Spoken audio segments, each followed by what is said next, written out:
Tell me about your vision. What's the goal? What's the vision? So basically, like I said, basically, before I go to sleep every night, I have insomnia. So my mind races with a million things. So in order to kind of focus that and try to relax and fall asleep, I listen to podcasts Oh, wow. while I fall asleep. So it used to be audiobooks, and then I discovered podcasts and I got into them, and that's why I'm starting one myself. But I like to learn things like Mhm. while I'm in that state of falling asleep. Who knows if like what actually sticks, maybe I Yeah, dream about yeah. it. But I was on this kick of like, okay, I want to get better at content creation. So I'm going to listen to all these podcasts about content creation. And there wasn't really anything focused on IRL streaming specifically Yeah. for people that want to become IRL streamers. There was some stuff that kind of talked about it in like a TMZ sense, or like, Mhm. Mhm. news, gossip, whatever of IRL streamers, but there wasn't like, and it wasn't really focused on that either, but there wasn't anything that was specifically focused for IRL streamers and travel video creators Yeah. that was active at the time. So, there are podcasts that are for travel creators and stuff, but they're more focused on like Instagram Yeah. creators and stuff. I'm not really like I have an Instagram, but I'm not primarily an Instagram creator, right? Okay. Or short form content creator. So I was like, you know what? Like maybe I should think about this. And then I went to the Pod Tour event in New York, which, if you Mm. don't know, Pod Tour is a series of events promoting Podfest, which is a convention for podcasters. Yes. Happened this January 2025. I had to think what year it was for a second. All right. And yeah, in Orlando, Florida. Yeah. So I learned about Podfest. I met people and they're like, oh, you should go. And I ended up going in January. And I was like, okay, so now it gives me purpose. Like, okay, I'm going to this convention. I'm spending the money. I'm going out there. I'm going to take this seriously and learn about podcasting. And basically, I did that and am now creating, IRL Ventures, the Travel Video Creators Podcast. So I that's the love story behind it, and where it came from. And like I said, I want to learn with you. I Yeah. don't pretend to be an expert, but we can learn together. And I do have some. It took me 3 weeks to figure out how to make the IRL streaming setup work. Mm. I just use my phone, so I only pay $10 a month. That's what it costs Oh, yeah. to do IRL streaming. So there's a lot of technical things that you have to figure out, Yeah. but YouTube and Reddit and Discord are your friends. You can learn from other people in the space. Believe it or not, they're actually really friendly and helpful, because it is difficult. There's like all this technical stuff you have to go through, kind of like coding type things. And Oh, if you wow. want to do it yourself and you don't have money to do it, like me, Yeah. it's the barrier to entry is high, but you can do it. Yeah. And it took me 3 weeks to figure it out, but eventually I did. And now I just go streaming with just my cell phone. The $10 that I spend is for Bela Box Cloud, which is disconnect protection, which is really important. So if you are IRL streaming and you don't have disconnect protection, basically what that means is when the signal drops, because it will drop because you're out in the world, you don't have a stable Yeah. Wi-Fi connection, Yeah. right? Then your stream ends. And when your stream ends, you lose all your viewers. And that is really bad, right? So what disconnect protection does is it allows the connection to redirect to a signal on the cloud. Okay. And basically the one that I pay for connects back to my computer here. And I have my streaming set up on my computer kind of running as a remote server, if that Wow. makes sense. Yes. Yes. Yes. So when it disconnects, I automatically get re-transferred back to a be right back screen, a BRB screen, and it Yeah. says, hey, like, be right back. And I have it showing clips of previous streams and videos while it waits to disconnect. So that way the audience is watching something and I don't lose everybody when it disconnects. And that's a very normal thing for IRL streaming, the Wow. disconnect. So people are used to that. But basically, you have to pay for it's just $10 a month, Bailbox Cloud, and you can get disconnect protection. But that's the only thing that costs me money with the stream. Um, Yeah. So you can do it on a shoestring budget. Um, it's possible, right? You So just have to be it's a more little bit of time. a go-getter. Yeah. Yeah.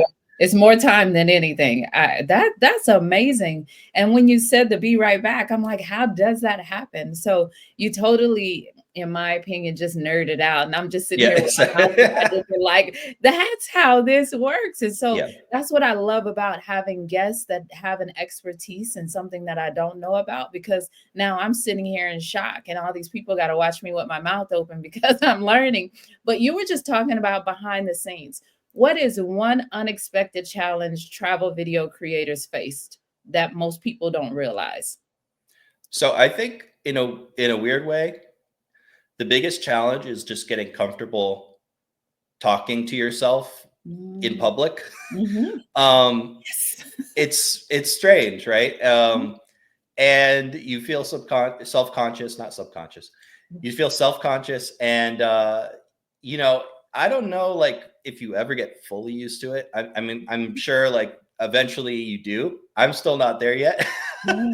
But and the thing is, like, if you're a considerate person, which I hope Mhm. most Yes. people are, you don't want to disturb people. You don't want to, especially if you're traveling and you're in a destination where there's other people like trying to appreciate where you are.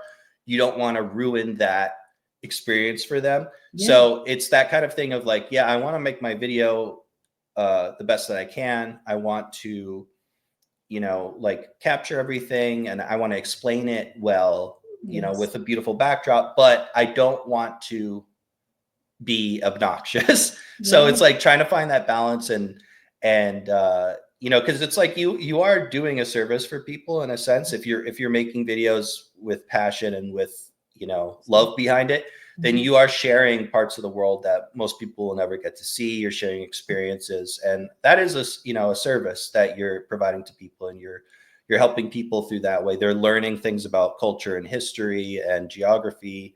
But it's that kind of balance for me that I is at the forefront of my mind. Yeah.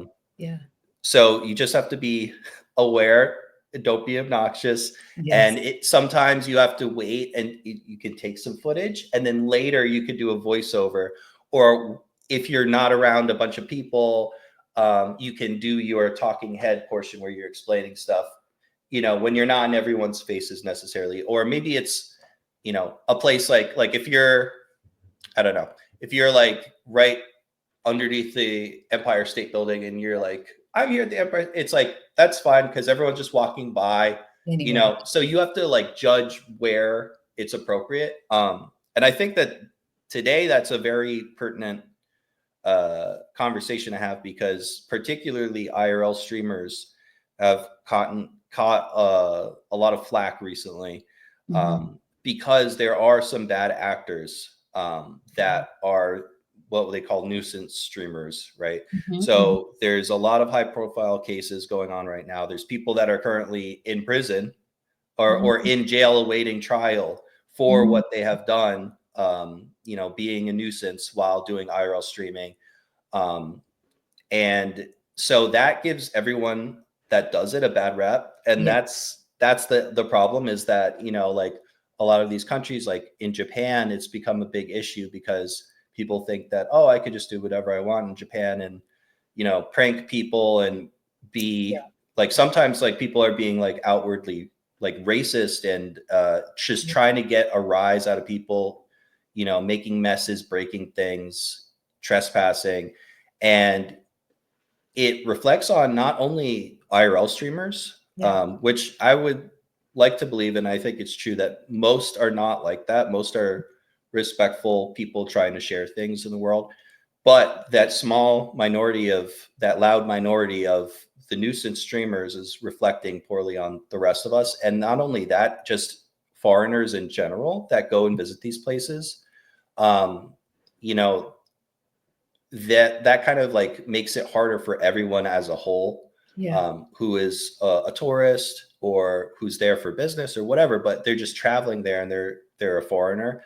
It reflects badly on everyone, and so that's something I wish that people would really think about.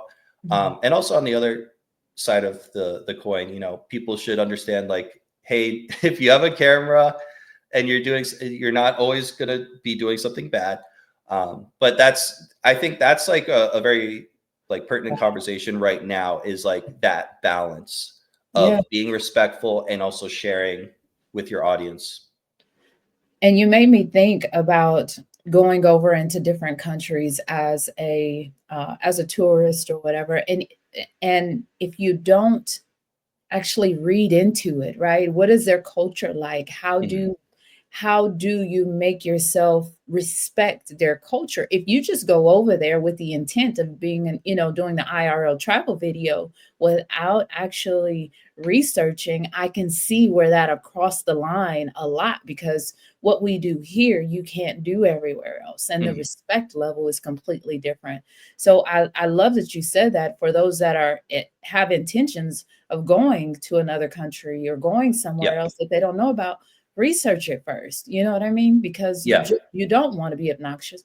And in my opinion, not most people want to end up in jail. But Yeah. hey, if Yeah. that's where you want to go, that's okay too. But I never really even thought about that. And I honestly, I'm so glad you decided to come on and talk about this, because if it's a lot of people that are doing this, these are things, like you said, it's a really good conversation to have. And as you mentioned, that you may not be, an expert in this, you're definitely the expert right now, especially for someone who's just trying to begin. And being obnoxious and annoying, yes, it may make a rise with viewers, but what Mhm. does that say about you as a person? Yep. Because you still have to go out with your family, your friends, and what reflection or brand are you truly trying to make. So I love Yep. that you talked about that. That's a big deal. That's a big deal for me. But when you were talking about speaking and doing that in front of people and the confidence you have to have, hey, hands down for you, because I can barely take a picture in public with somebody behind me without feeling like, Yeah. oh, yeah. So I still feel like that, but I just do it. I push through. yeah. And then you get home and I'm sure you're like completely worn out after that, right? Yeah. I mean, it's easy for me Yeah. to get worn out though. I have Yeah, insomnia, so I never sleep right. that's crazy. I love this. I want to say thank you so much for choosing to take the time to meet with me, be my guest. Um, I really truly loved it. I'm learning about something that I've never really known anything about. So at the end of the day, your audience is like in the dub mode, which is me. And now that we're able to share it with everybody else, I think that this is great. Do me a favor, share with the audience where they can contact you at, where they could follow you at, and the podcast. When will that come out? So we are going live. Let me double check. Let me look at my calendar here. The exact date and time. So, oh no, okay. So it is, yeah. We are going live with our first episode with Nadine Molvina from The Sober Butterfly as our first guest at 7 p.m. Eastern Time Okay. on March 10th. Okay. And that will be live streamed on my Twitch channel, twitch.tv/adventures live. Okay. And then, like I said, I'm going to be doing the editing of that podcast, and we'll be putting the video version out Okay. on YouTube later on my YouTube channel, youtube.com/adventures vlog. And that will be released on YouTube and Spotify and all other podcast platforms. Thank you for being here today. I'm really happy that you tuned in to Vision Pros Live. I'm looking forward to seeing your reactions as these episodes continue to move forward. This is going to get more and more fun. We'll have more and more engagement as well. We'll invite people to participate in the show. And thank you for giving us your time and attention. Have an excellent time building out your vision and becoming a vision pro yourself.